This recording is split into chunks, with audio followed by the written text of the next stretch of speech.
នៃអង្គរសែនល្អពេកពុនមិនភ្លេចដល់គុណអង្គរបវរធ្វើឲ្យរូបបងជួបស្រងគេណរួមឆោមឆាល្អជានីរីខ្មែរបងអ្នកកំពតមានភ័ព្វសំណាងបានស្រងភូមិផានដើរលេងជាគ្នា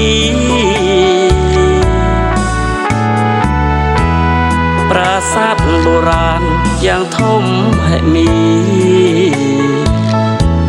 នេះហើយគឺជាស្នាដៃខ្មែរយើង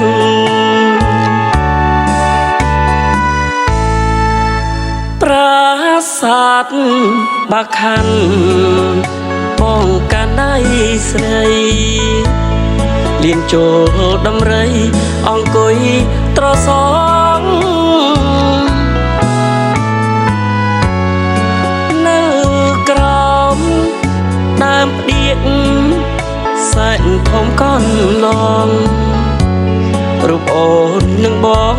សាសងសំដី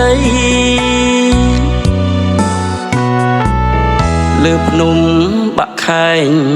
សប្បាយពេកក្រៃបងហើយនឹងថ្លៃ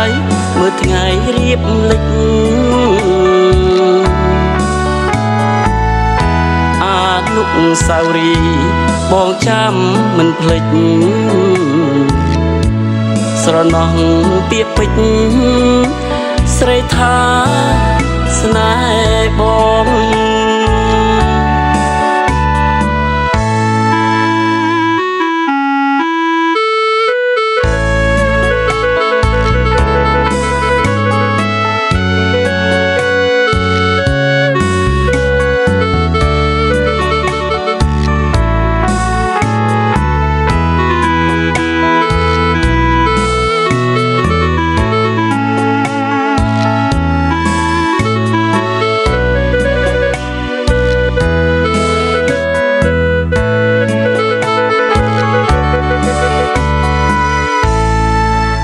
ប្រាសាទ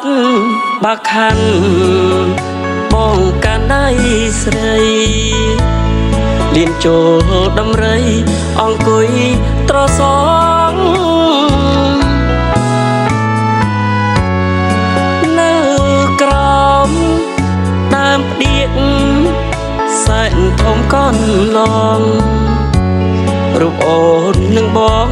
សាសងសំដីលើភ្នំបាក់ខែងសប្បាយពេកក្រៃបងហើយនឹងថ្លៃមើលថ្ងៃរៀបលិចអនុស្សាវរីយ៍បងចាំមិនភ្លេចស្រណោះពាក្យពេចន៍ស្រីថាស្នេហ៍បង